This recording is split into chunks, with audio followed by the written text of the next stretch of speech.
No hay precio más alto en toda la creación. No hay pago. Cuando la Escritura dice, ¿qué recompensa dará el hombre por su alma? Lo que está diciendo en otras palabras es, ¿quién podrá pagar la redención del alma? Y nadie lo puede pagar. Solamente hubo un precio que llegó a satisfacer, en este caso al Padre. Y ese precio fue la vida del Hijo. Lo molesto si se pone de pie esta tarde. Levante sus dos manos. Yo sé que ya hemos alabado, adorado al Señor, y el hermano que me antecedió también, mientras me entregaba el tiempo, oró por la palabra y por nuestros corazones. Pero yo quisiera que levantáramos nuestras manos, que habláramos nuestras lenguas con libertad, que agradeciéramos al Padre por este preciso momento que estamos viviendo.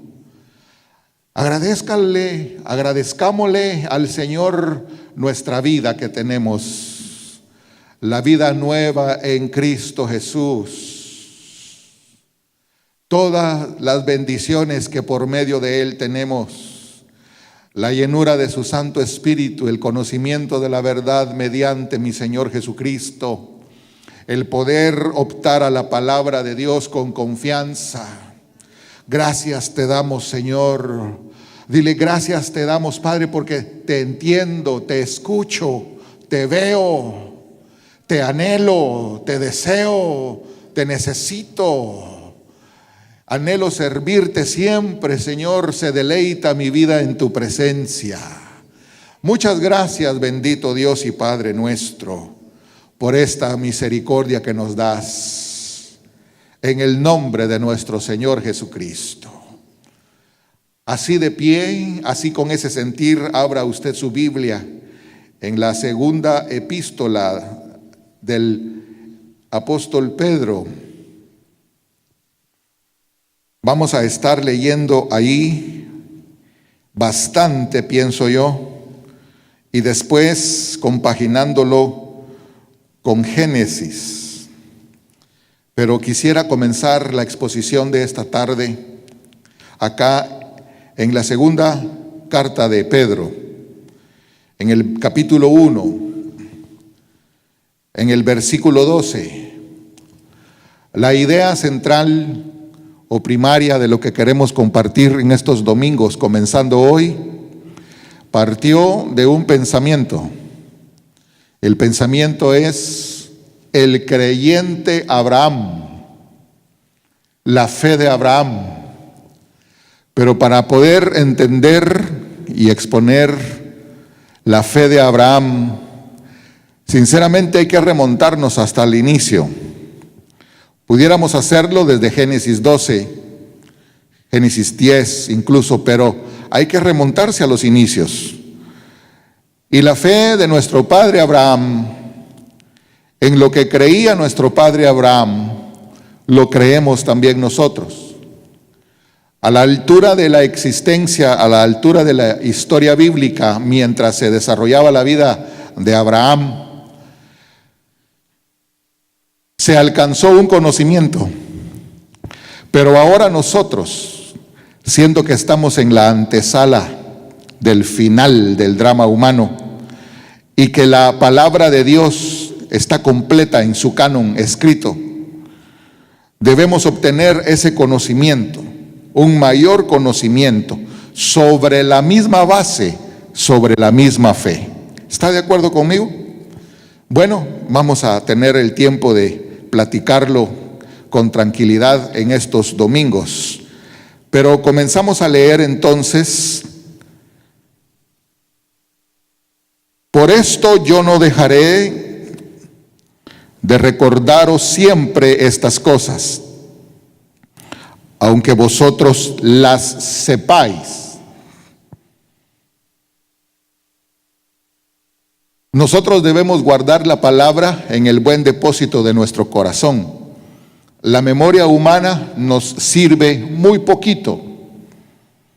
A veces no nos recordamos de la predicación del domingo pasado, o del jueves pasado, o de la de ayer. Pero gracias a Dios que esto es sobrenatural, esto es milagroso. Por eso, para escuchar la palabra de Dios, o para leerla cuando usted la lee, debemos preparar el corazón. ¿Está de acuerdo conmigo?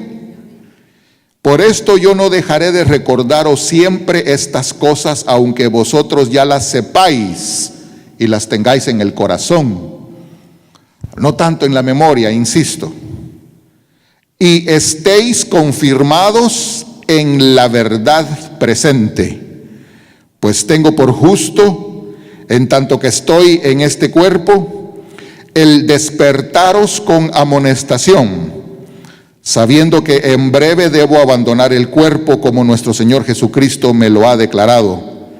También yo procuraré con diligencia que después de mi partida vosotros podáis en todo momento tener memoria de estas cosas, porque no os hemos dado a conocer el poder y la venida de nuestro Señor Jesucristo, tanto la primera, que es la que está hablando, como la segunda, que es implícita, siguiendo fábulas artificiosas, sino como habiendo visto con nuestros propios ojos su majestad.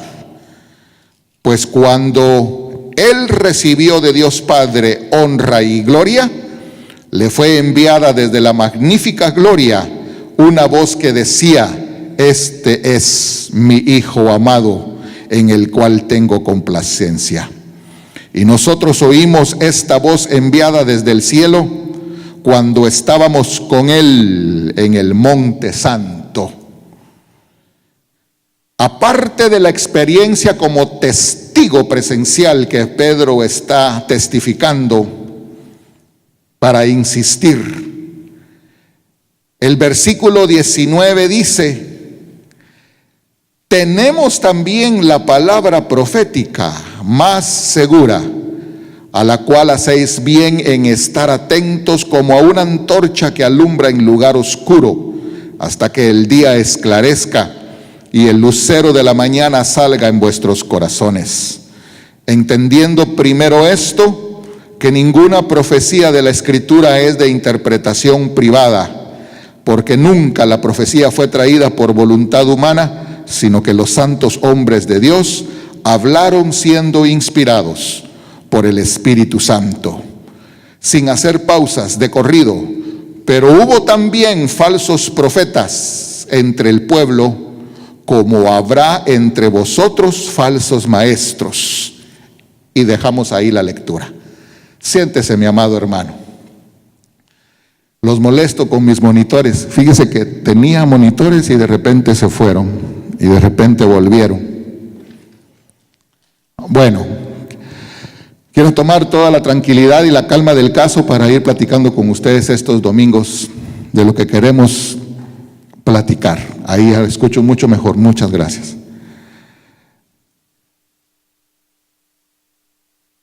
¿Qué sentirá uno cuando ya tiene la certificación de que le va a tocar abandonar la tierra?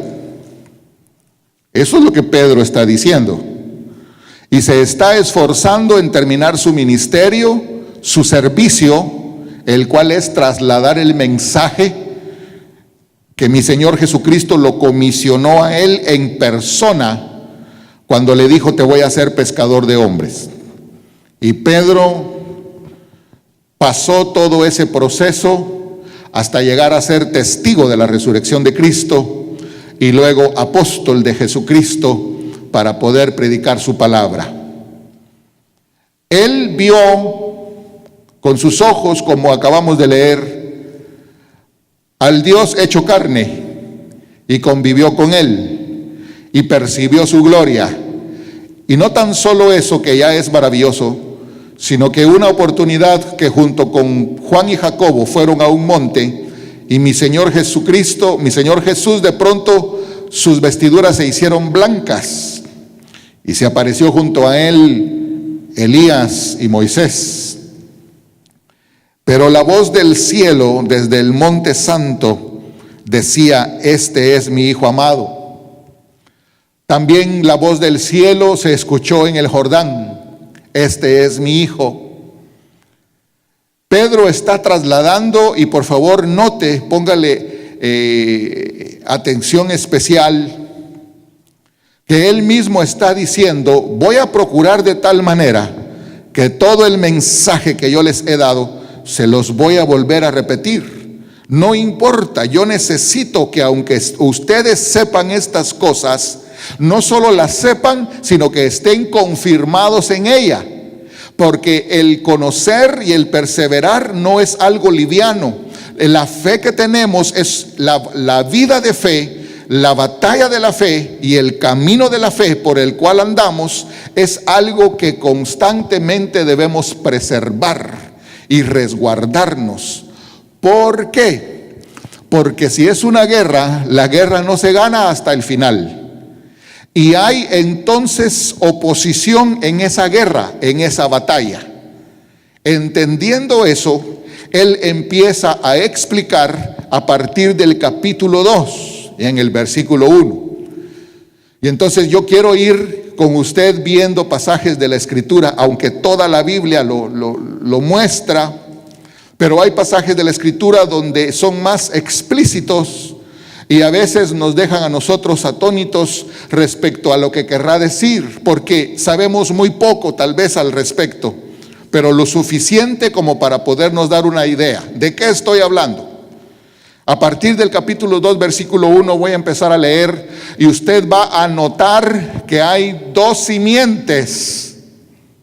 Usted va a empezar a notar que hay una mezcla en esas dos simientes, que hay un linaje de Dios, que hay una estirpe de Dios que comenzó en Adán, el primer Adán, y del cual usted y yo venimos de esa estirpe y que pasó por Abraham y llegó hasta nuestro Señor Jesucristo y trascendió la historia, la partió en dos, la manifestación de mi Señor Jesucristo en esta tierra, que hasta el día de hoy se denomina, cuando hablamos de historia y de años antes de Cristo y después de Cristo, fue tan trascendental la vida de mi Señor que hasta en ese detalle se nota, un detalle secular, pero que no se quedó ahí, sino que ese linaje de los hijos de Dios nos alcanzó a nosotros y somos una estirpe especial, porque nosotros no nacimos de voluntad de la carne, ni de voluntad de la sangre, ni voluntad de varón, sino que hemos nacido por la voluntad de Dios, porque fuimos engendrados por su palabra. Amén. Pero el otro linaje o las otras estirpes cohabitan con nosotros.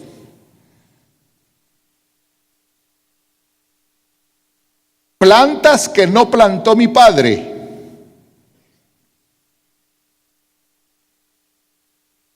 Semilla que no tiró el sembrador,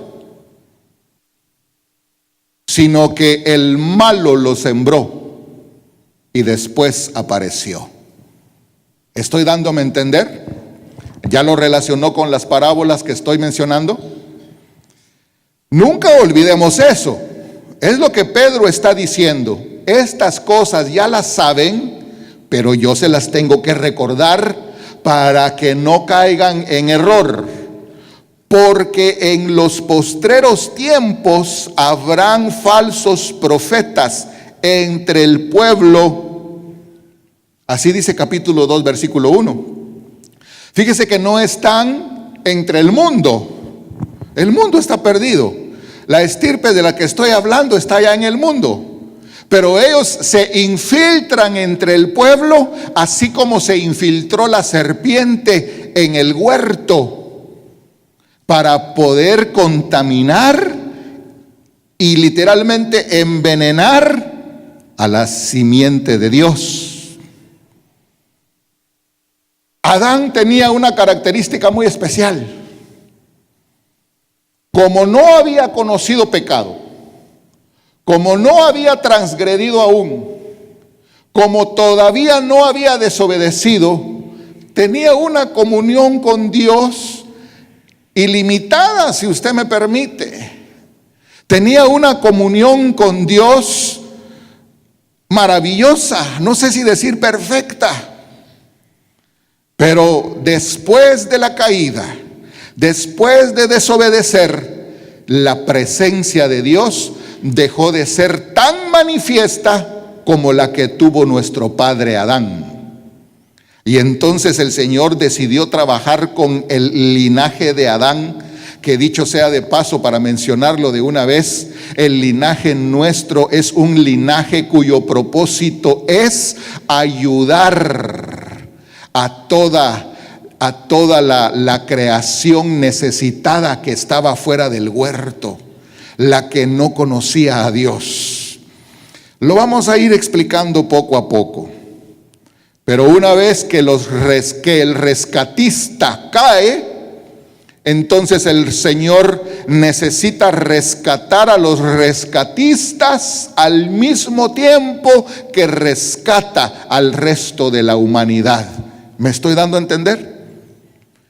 Y el Señor empieza a trabajar así con el linaje de los rescatistas que necesita rescatar.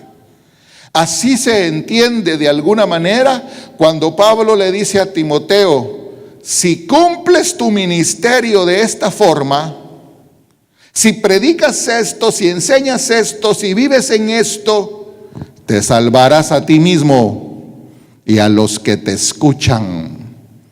No como el origen de la salvación, la persona en sí, no, sino por perseverar en la fe que lo salva de esa manera. La fe a la altura de la vida de Timoteo, que es la misma que nosotros, en nuestro Señor Jesucristo. ¿Me estoy dando a entender? Quiero ir despacio poniendo ese tipo de conceptos para ir llenando algo a desarrollar en estos domingos.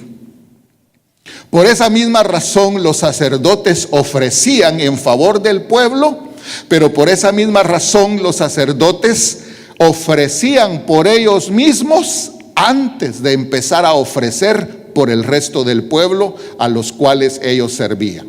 Amén. Entonces Pedro decía: ustedes ya manejan esto que voy a decirles, y yo sé que ustedes y yo también manejamos esto. Me gusta siempre repetir esto que aprendí hace muchos años, de forma privada si usted quiere. Nosotros, cuando hablamos de estas cosas que están aquí en la Escritura, o por lo menos su servidor, no somos los primeros que hablamos de esto. No somos los únicos que hablamos de esto, y no somos los mejores que hablamos de esto. Amén. ¿De qué? Espéreme, hombre. Ahí vamos. En aquel tiempo hubo falsos profetas. ¿Qué tiempo? Nos vamos a remontar hasta la serpiente que le enseñó bajo engaño a Eva y a Adán, y más atrás, si usted quiere, pasando por toda la historia bíblica. Pero lo que llama la atención y lo que nos compete a nosotros es lo que dice enseguida: como habrá entre vosotros falsos maestros.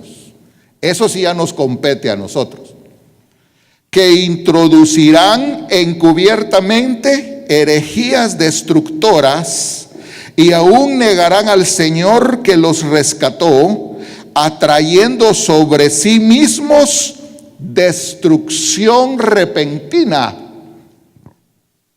Tanto los maestros como los alumnos de ese tipo de enseñanza. Y muchos seguirán sus disoluciones.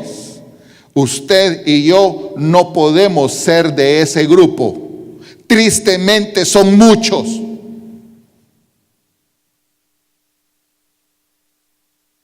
Muchos seguirán sus disoluciones. Y por esa razón Es muy difícil evangelizar porque la iglesia ha perdido crédito. Y por esa razón es muy difícil trasladar el mensaje, porque el testimonio que se da dentro de la cristiandad ya por cientos de años ha sido completamente diferente la conducta que llevamos con la fe que profesamos. Muchos seguirán sus disoluciones de estos falsos encubiertos. Por eso es que Pedro insiste: hermanos amados, yo ya estoy viejo, decía Pedro, ya voy a terminar de pastorear, pero necesito asegurarme que el mensaje que les he dado y que ustedes conocen, yo voy a remachar el mensaje para que si vienen a ustedes hordas de falsedad y de engaño, ustedes se mantengan firme en su fe como al principio. Y empieza a explicar, pero note pues que ya hay mezcla de una simiente corrupta que quiere arrastrar, agarrar. Y yo no sé, alguien me corregirá o me enseñará, agarrar viene de garras. Si no es así, pues qué casualidad. Pero tienen garras. Esos seres verdaderamente tienen garras. Son monstruosos, son híbridos, son mezcla. Y otros no son mezcla, son directamente de la maldad, que quieren agarrar a los incautos y sacarlos de su fe. Muchos seguirán sus disoluciones. He estado leyendo esto en algunas semanas desde que el Señor puso esa idea en mi corazón, el creyente Abraham y la fe de Abraham, que he estado leyendo varios pasajes bíblicos, dentro de ellos y cada vez que hay una pausa, cada vez que hay una frase, una oración dividida por puntos gramaticales o incluso versículos bíblicos, hermano, es para poder detenerse, analizarlos, sopesarlos y ponerlos por obra, guardar esta palabra. Yo espero que no le sea tediosa la exposición, le voy a suplicar lo mejor de su atención. Pero cuando dice muchos seguirán sus disoluciones, yo me quiero detener ahí un poquito hoy, aunque lo deje súper a medias esto, ni siquiera a medias es la mitad, ni la mitad. Señor, ¿cuántos se van a salvar?, le preguntaron. ¿Cuántos se van a salvar? Y el Señor contestó: hay una puerta ancha, hay un camino expedito y hay una puerta angosta y hay un camino más estrecho. El que quiera seguir el camino amplio y la puerta grande, ahí es fácil. Muchos van por esa puerta. Tristemente es una puerta de salida. Lo único es que no dice exit. Y otros por el camino angosto y la puerta estrecha.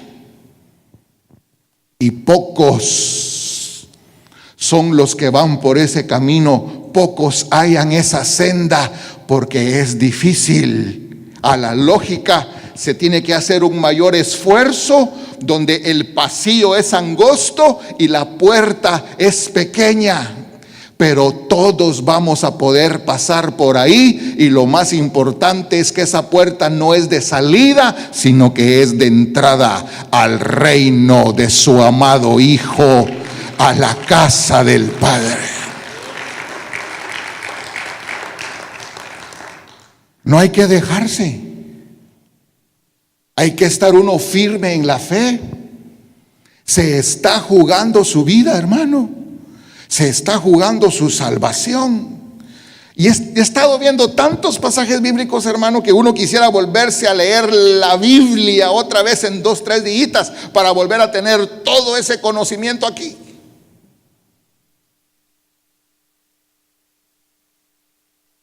¿Por qué el Señor decía, estarán dos durmiendo? ¿Por qué el Señor decía, estarán dos en el campo? Y usted sabe completar la frase que estoy dejando a propósito inconclusa.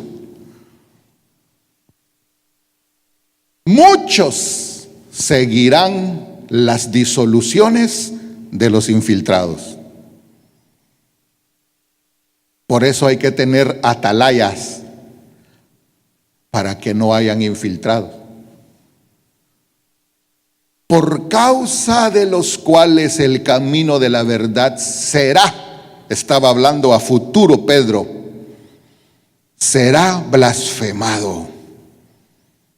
Y por avaricia harán mercadería de vosotros con palabras fingidas.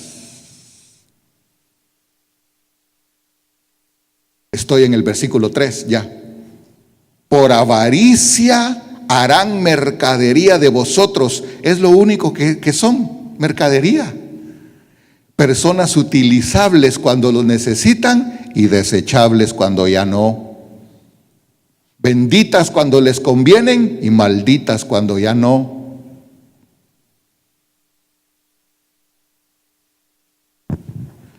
Harán mercadería de vosotros con palabras fingidas, no palabra de verdad. Sobre los tales, fíjese que esto ya lo sabía la iglesia y Pedro solo lo estaba recordando. Sobre los tales, ya de largo tiempo, la condenación no se tarda y su perdición no se duerme.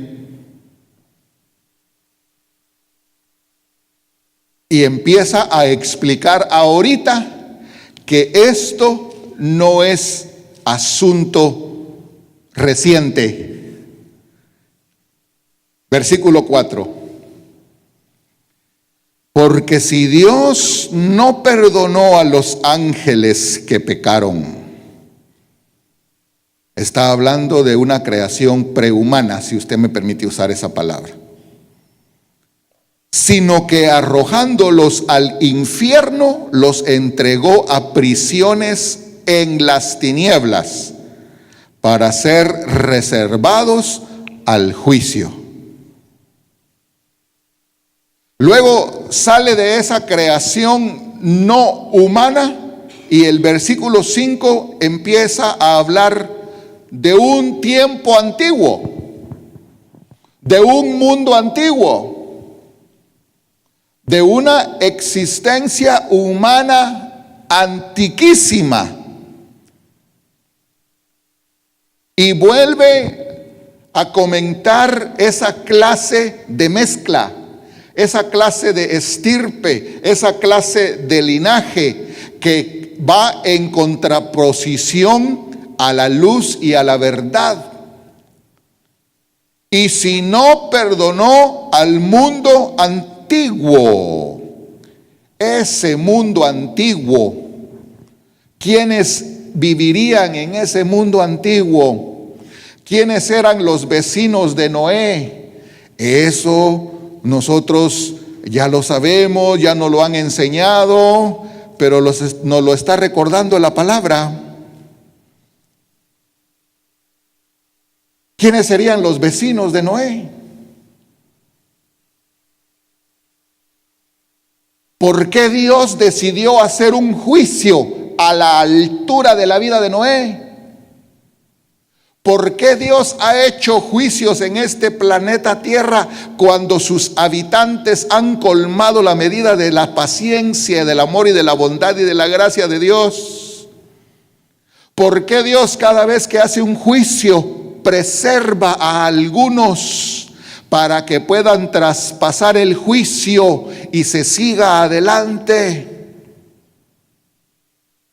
Y si la venida de nuestro Señor Jesucristo, la cual nosotros esperamos, la cual es secreta y luego manifiesta a todo ojo, nos dice, como en los días de Noé,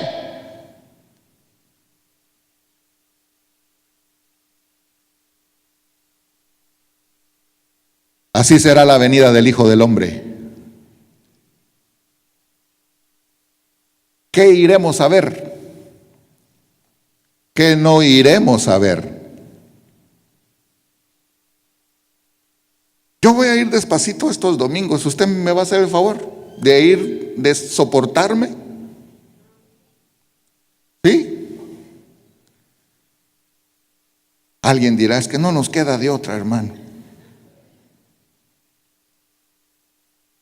Si no perdonó al mundo antiguo,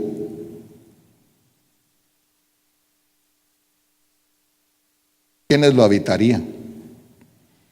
Hay otro mundo antiguo, hay otro tiempo antiguo, aquí en capítulo 3, versículo 5. Como estoy aquí cerquita, me permito ir ahí, aunque quisiera leer extensamente en el capítulo 2 y después empezar a poner pasajes paralelos. 3:5. Estos ignoran voluntariamente que en el tiempo antiguo fueron hechos por la palabra de Dios los cielos y también la tierra que proviene del agua y por el agua subsiste. Ese ya es otro tiempo más antiguo. Y por lógica es una existencia más antigua y un mundo más antiguo. Pero dice que emergió del agua y que por el agua subsiste. Versículo 6, por lo cual ese mundo antiguo de entonces pereció anegado en agua. Entonces ahí hay un mundo antiguo también y un tiempo antiguo. Solo por un pincelazo final, versículo 7. Pero los cielos y la tierra que existen ahora. Entonces está hablando de diferentes etapas. Y ahora menciona la existencia nuestra, actual. Estos cielos y esta tierra están reservados por la misma palabra, guardados para el fuego en el día del juicio y de la perdición de los hombres impíos. Dividámoslo en dos partes: los impíos y los piadosos. De eso está hablando. Regresemos a 2:5. En 2:4 habló de los ángeles que no los perdonó porque transgredieron, fueron presa de esa misma seducción, de esa misma instigación, de esa misma disolución. Y en el 5 es cuando dice, y si no perdonó a ese mundo antiguo, sino que guardó a Noé. A ver si nos da tiempo hoy de ir a Génesis, aunque sea un ratito. Guardó a Noé, pregonero de justicia,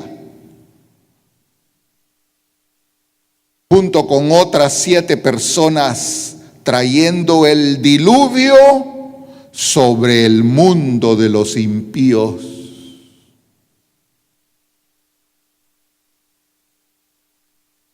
Por eso el evangelio que predicamos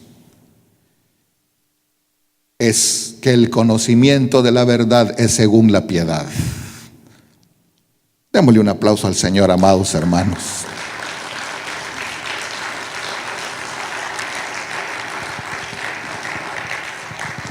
¿Qué tan fuerte es la presión de los impíos? ¿Qué tan fuerte puede ser la presión de los impíos? no debe ser más fuerte que tu fe. Amén.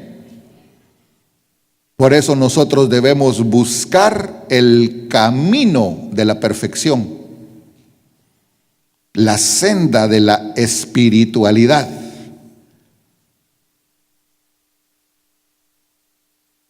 Bueno, no perdonó al mundo antiguo, sino que guardó a Noé, pregonero de justicia, junto con otras 7 personas. Entonces aquí hubo un juicio del cual uno fue la pieza clave que logró de alguna manera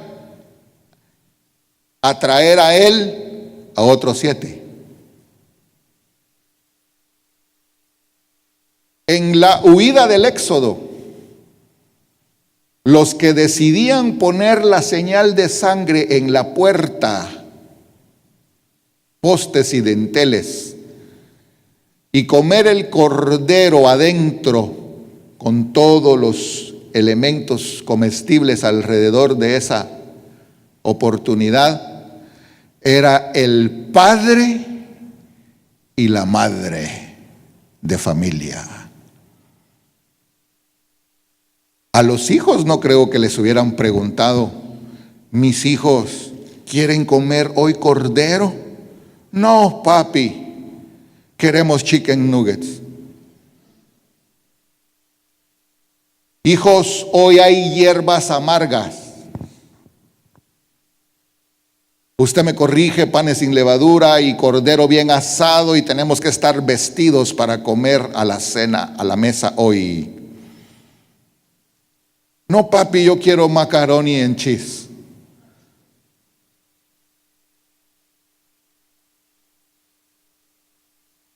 ¿Qué misterios habrán todavía por resolver?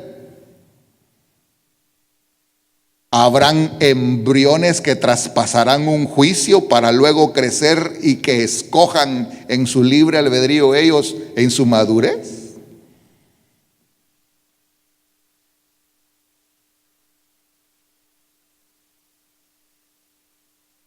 Noé trajo, o más bien vinieron a él, el venadito y la venadita, el conejito y la conejita. Y así sígale usted. Los metió al arca para preservar una especie. Pero no todos los animales fueron preservados. En ese diluvio se perdió casi el 70% de los animales que existían en aquel tiempo, según los que saben dicen, según la paleontología, la arqueología.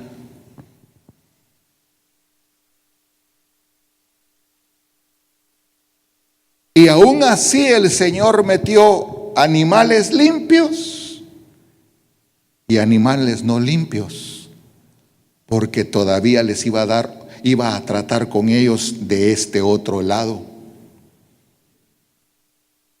Ay, amado hermano, hay una figura interesante, porque ese fue el lienzo que vio Pedro que descendía. Señor, esos son animales no limpios. Come. No, Señor, en el sueño se hacía así los ojos, Pedro. Y otra vez, animales no limpios. No, Señor, Pedro, mata y come. La tercera vez y fue alzado el lienzo. Pedro, mata y come. Nunca ha entrado cosa inmunda en mí. Y ahí viene la respuesta del cielo: lo que yo he limpiado, no lo llames tú inmundo.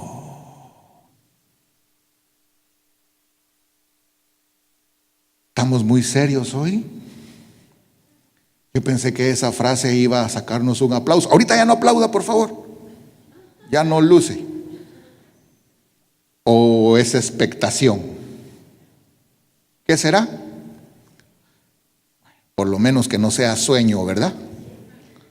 O como le dije anteriormente, tedio. ¿Qué pasará con los juicios? ¿Quiénes traspasarán los juicios? El juicio que viene, que no va a ser de agua, sino de fuego. ¿Quiénes lo traspasarán? ¿Cómo lo traspasarán? ¿Quiénes subsistirán? Bueno, el Señor habló de un escape, de ser tenidos por dignos de escapar de todas estas cosas que han de venir sobre la humanidad.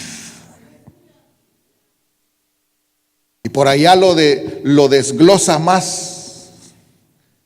Por cuanto has guardado la palabra de mi paciencia. Mire lo importante que es guardar la palabra. Yo también te guardaré de la hora de la prueba que ha de venir sobre toda la humanidad. Tiempo de angustia, tiempo de aflicción. La tribulación, la grande, se debe leer. Pero las traducciones ya acomodaron en nuestra mente la gran tribulación. ¿Quiénes van a sobrepasar eso? La famosa pregunta, la famosa frase, la famosa doctrina: ¿pasará la novia la gran tribulación? Esto usted ya lo sabe, pero hoy nos lo está recordando la palabra. Porque tenemos por tristeza el ser propensos a olvidar y a dejar de perseverar. Hoy más que nunca nosotros debemos estar con mayor diligencia ocupándonos de nuestra salvación con temor y temblor. Temor reverente, no con miedo. Bueno, así le pasó al mundo de los impíos. Pero el Señor rescató a uno y ese uno jaló a otros 7. Y en el versículo 6 da otro salto en la historia Pedro y dice: y si condenó por destrucción a las ciudades de Sodoma y de Gomorra, reduciéndolas a ceniza.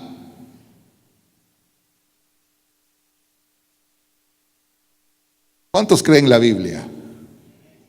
¿La cree usted de pasta a pasta? Ya si fue un meteorito, ya si fue esto, ya si fue aquello, eso es detalle secundario, pero de que el Señor las redujo a ceniza, ceniza. ¿Por qué?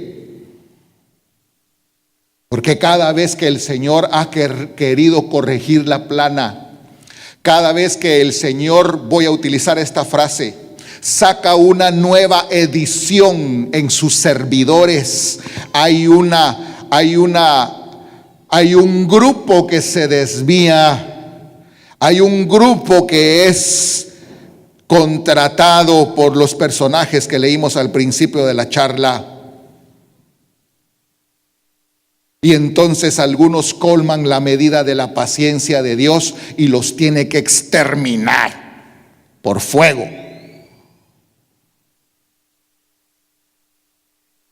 Exterminó por fuego a los hijos de Aarón. ¿Usted me corrige? Nadab y Abiú. ¿Usted me corrige? Por fuego los exterminó. Porque los sacaron de ahí carbonizados.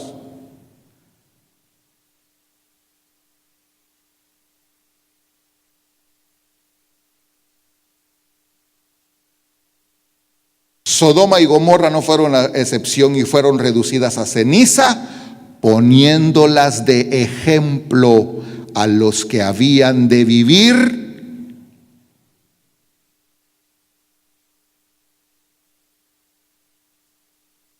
Voy a repetir. Sodoma y Gomorra fueron reducidas a ceniza y las puso el Señor de ejemplo a los que habían de vivir impíamente. ¿Para qué? Está fácil, hombre. Si yo soy impío, ¡buah!,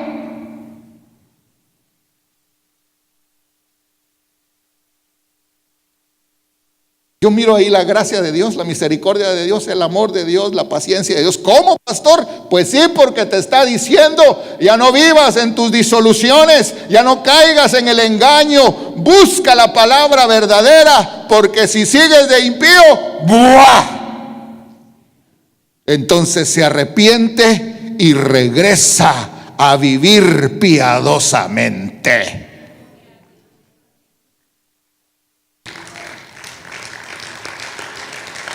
Pero el recurso y el mensaje no es nada agradable, en lo absoluto, no lo es. Versículo 7. Antes de leerlo, pero tengámoslo ahí preparado. ¿Qué era lo que Sodoma y Gomorra hizo? Sus habitantes, pues. Las mezclas preadámicas que subsistieron hasta los días de Noé, por las cuales el Señor trajo un juicio, se siguieron manifestando en la genética humana, activadas desde afuera por la estirpe impía. Y Sodoma y Gomorra se degradó tanto que ya no solamente se contentaban, o hay que buscar una palabra mejor, con sus acciones disolutas, ya no solamente ¿cómo? Deleitaban, conformaban a sus acciones ilícitas humanas, sino que cuando se les aparecieron dos que fueron a visitar a Lot y notaron que no eran humanos, sino que angélicos, igual que en los días de Noé, desearon ese tipo de relación. Esto va para largo. Si lo estamos leyendo así como lo estamos leyendo y vamos abarcando así, nos vamos a tardar un poquito. Pero espero que sea efectivo. Ya no se deleitaron solamente con sus acciones ilícitas humanas, sino que querían a esos que estaban ahí. ¿Qué clase de personas hacen una avalancha sobre una casa? ¿Qué clase de individuos pueden llegar en montón, si me permite usar la expresión, a tocar la puerta? Sácanos a esos. Queremos tener contacto con esos. Estoy hablando cosas difíciles, fuertes, pero necesarias. Y viene Lot. Y lo que hizo Lot yo no lo entiendo, hermano. Y agarra a una de sus hijas, medio abre la puerta y empuja a la muchacha y vuelve a cerrar la puerta y le pone el candadito. Y les dice, a estos no los toquen. ¿Qué clase de forajidos eran? Gente salvaje. Sentía Lot que le botaban la puerta, hermano. Ahí está mi hija. No, ya no queremos mujeres.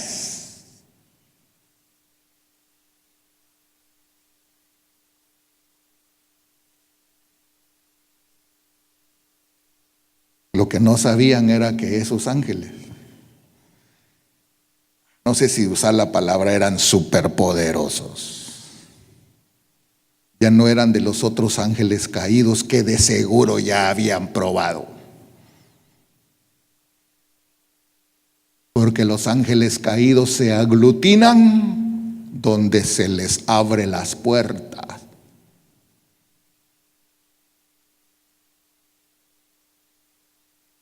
Pues no los perdonó Dios.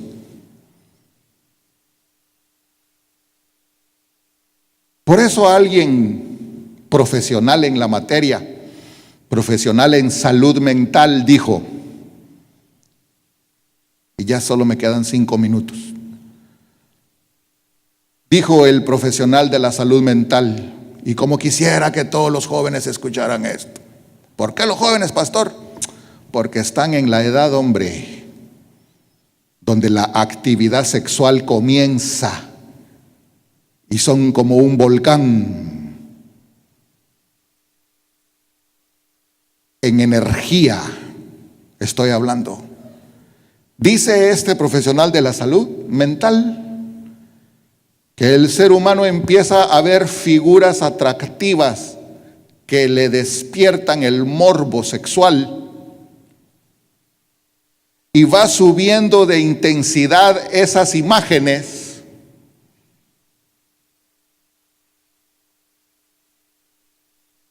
hasta que la pornografía más aberrante ya no le es suficiente. Y empieza a buscar otras experiencias mayores.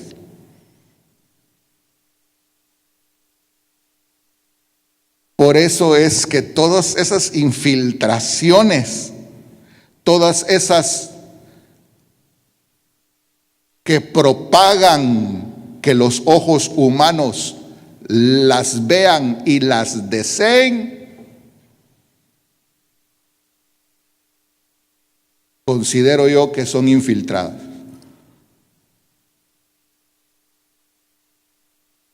Y otras muchos contaminados. Pero tengo que llegar al versículo que dice, Dios no quiere que nadie perezca, sino que todos procedan al arrepentimiento. Pero necesitamos explicar todo esto poco a poco. Ya voy a terminar aquí. Salió esto por la categoría de seres humanos que habitaban ya Sodoma y Gomorra. Ahí había rescoldo de humanos extremadamente contaminados y una colonia de infiltrados. ¿Y qué fue a hacer ahí Lot? Mire, hermano, esos infiltrados y esos humanos ya a la larga, ¿qué? Esos se hicieron ceniza. Pero Lot, ¿cómo comenzó? Hagamos una pausa, y aunque ya no lea ese versículo 7. ¿Por qué decidió Lot irse a Sodoma? A ver, empecemos a jalar la pita, el lazo, la cuerda, y hallémosle la punta.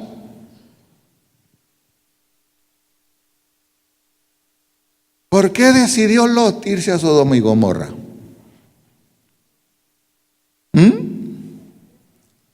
En primer lugar, el viejito Abraham dijo, mire hermano, el libre albedrío es tremendo. Es que una cosa trae otra, otra cosa trae otra. Y discúlpeme usted si mi predicación es así. Yo espero que sea ordenada, pero no tan ordenada como los cánones de la homilética, hombre.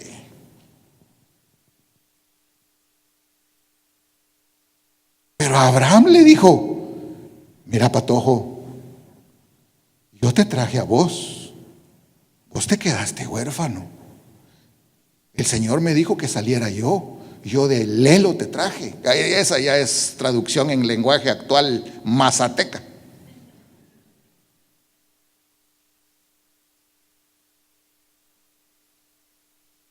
Bueno, traducción en lenguaje actual, santaneca, pues.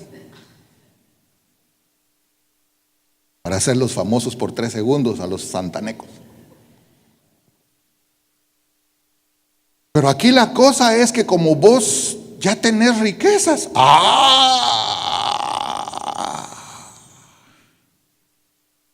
tus pastores y mis pastores ya no caben aquí.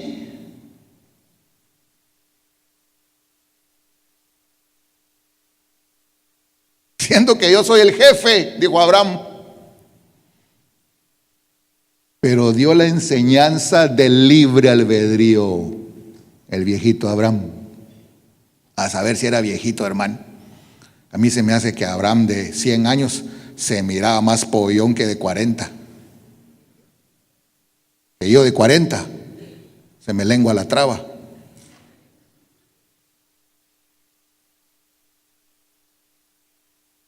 Bien, dice Timoteo, el principio de todos los males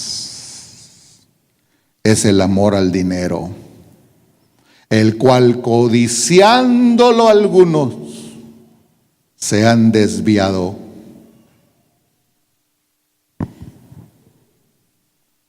Esto es cuestión del libre albedrío. Aquí nadie puede hacer nada por nadie cuando ya traspasó la inocencia y entró a la conciencia. Por eso estaba hablando de los jóvenes, porque cuando Cristo venga, a algunos los va a agarrar con 14 años.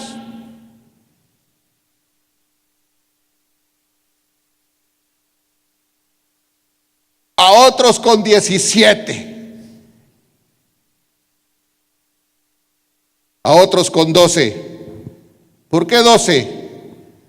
Mi señor de 12 ya estaba interesado en la palabra de Dios. Hermano, pero era el Señor. Bueno, está bien. A veces buscamos justificaciones. Pero yo veo ahí, e incluso en la cultura judía, que me parece que para los 13 años, me corrigen los que saben aquí, ya los varoncitos han pasado por una estricta enseñanza de la Torá, la cual pueden repetir de memoria en muchos términos extensos. Y eso es lo que celebran. Esa es la fiesta que celebran los judíos. ¿Estoy correcto? A ver, levante la mano más o menos. Bueno. Pero me enteraba hoy que la fiesta, y me voy a meter en un gran lío ahorita, hermano, pero ni modo. Me deja meterme en un lío. Yo no sé cómo voy a salir de estas.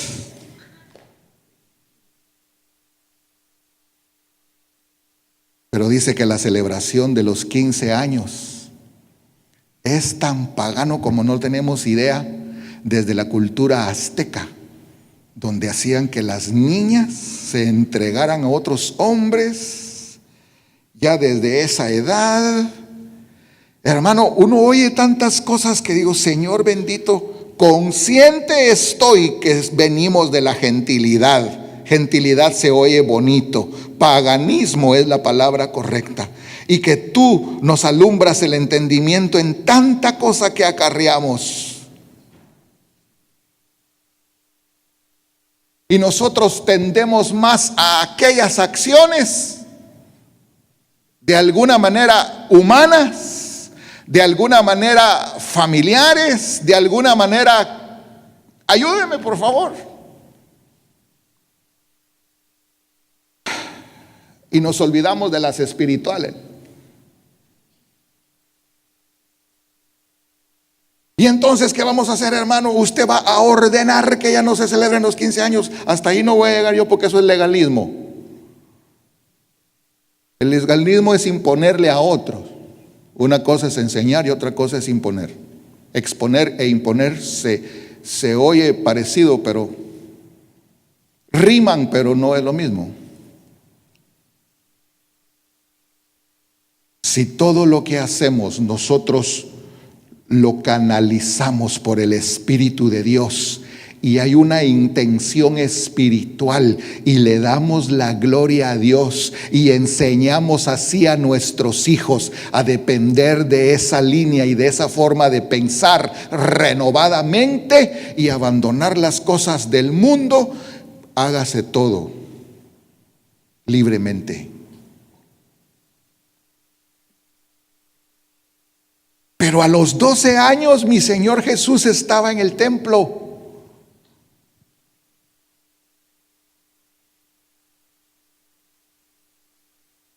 Preguntando, escuchando. Fue a Jerusalén de niño, no sé si lo habían llevado con anticipación, no sé si tenía fotos en Jerusalén de 5 años. No sé si tenía fotos en Jerusalén con su papá y su mamá de 7 años. No sé si llevaron un souvenir que decía recuerdo de Jerusalén.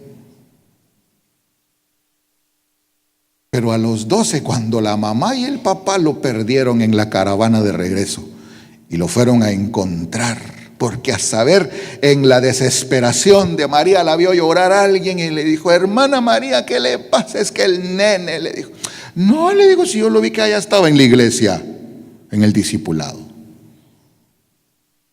Y lo fueron a buscar al templo y cuando le preguntaron, ¿por qué estás aquí, chamaco? ¿Por qué nos hiciste eso? Te andábamos buscando. ¿Qué contestó mi Señor?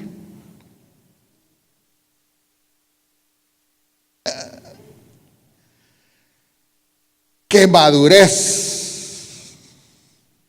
¡Qué convicción! Y es que alguien puede decir, porque era el Señor. Yo entiendo, hombre. Entiendo.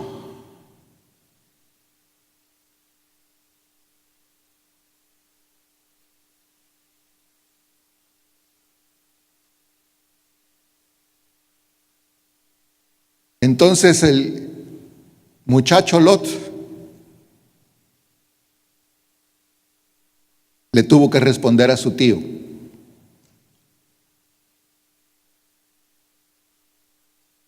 Yo no sé si la mujer de Lot ya la llevaba consigo, hermano. ¿Alguien me ayuda con ese detalle? ¿O será que se la consiguió allá en Sodoma? ¿Quién me ayuda con ese detalle? Pero en el momento donde el tío le dice, mi hijo, decida usted. Su libre albedrío. ¿En qué momento tenemos libre albedrío? ¿12 años? ¿14, 15, 20, 25? Escoja usted.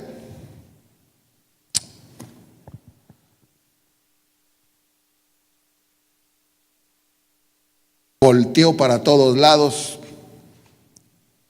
revisó cómo estaba el asunto con las inversiones en Sodoma, chequeó la bolsa de valores de las compañías, de los productos que se vendían, se elaboraban en Sodoma.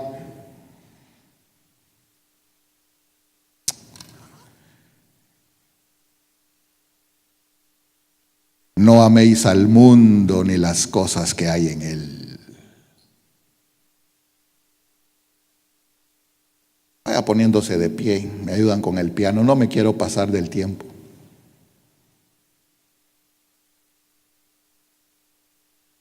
Queda inconcluso. Pero le voy a dar una clave, léase todo segunda de Pedro, léase Judas, léase Génesis, los primeros 12 capítulos. Para seguir platicando de lo que vamos a platicar. Y con un tono suave de piano vamos a reflexionar esta tarde. Escoja usted, mi hijo. ¿Será que Lot no miraba que su tío Abraham oraba, hermano? ¿Será que Lot no comprendía por qué ese viejito le iba bien? ¿Por qué ese viejito daba sus diezmos?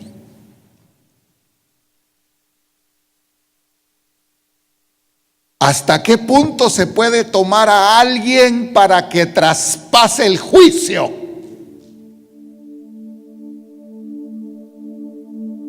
¿O se le deja que decida? Noé metió a sus hijos al arca y ya estaban casados. Y queda todavía pendiente saber si Lot ya estaba casado o conocía mujeres de Sodoma por Facebook.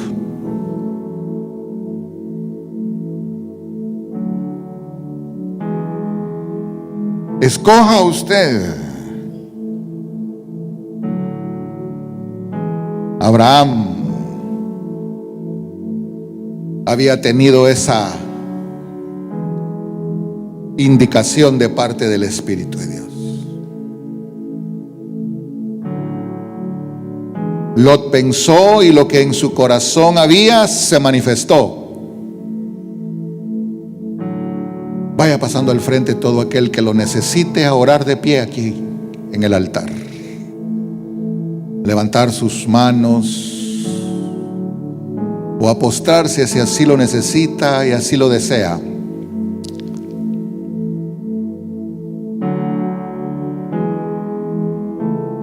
Para no excederme en el tiempo. Y entonces la fascinación le entró por los ojos a Lot.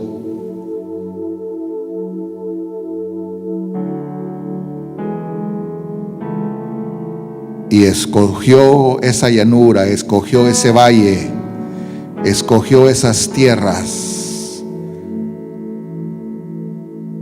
¿Qué pensaría Abraham?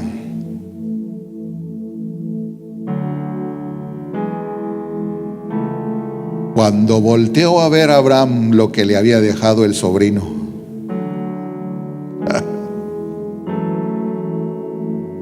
Por eso esa puerta amplia, ese camino ancho, muchos les es fácil seguirlo, muchos les es fácil escogerlo. Hay caminos que al hombre le parecen buenos, deleitables. Hay caminos que al hombre, a veces le voy a decir una cosa, tomamos el camino más fácil. Ni siquiera pensamos en los caminos que seguimos. Pero su final es final de muerte. Mientras que de Noé se dice, caminó Noé con Dios.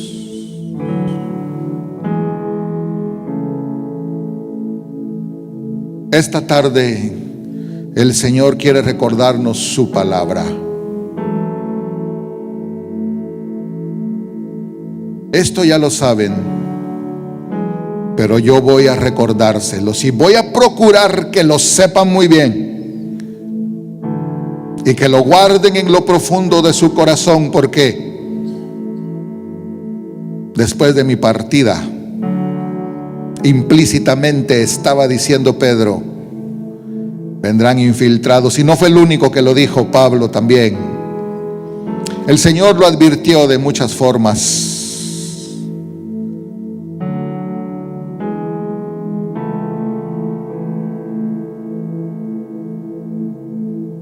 Señor,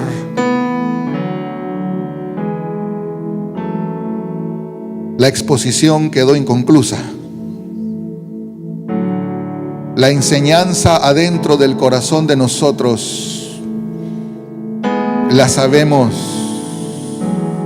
El tema no es ignorado,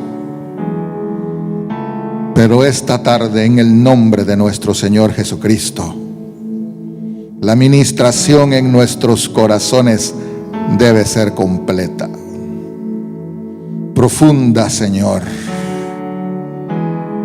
porque eso es tu palabra, la palabra más segura, a la cual hacemos bien en estar atentos, en leerla, en escucharla, en recordarla, en enseñarla, en vivirla, a la cual hacemos bien en dejar que ella nos alumbre, que alumbre nuestro caminar hasta que el día sea esplendorosamente brillante. Gracias, bendito Dios y Padre eterno, por lo que permites en nuestras vidas. Yo solo vengo en el nombre poderoso de nuestro Señor Jesucristo, bendiciendo las vidas de tus ovejas, Señor, de tu pueblo amado. Queremos cantarte, Señor, que queremos andar en obediencia. Queremos alabar y adorarte esta tarde. Si me ayuda el resto del área de la alabanza, por favor, para ministrar al Señor. Si usted gusta venir, si prefiere seguir postrado, hágalo, pero si gusta venir, para que le cantemos al Señor con entendimiento. Oh Espíritu Santo, fluye en mí, lléname por entero de ti. Oh Espíritu Santo,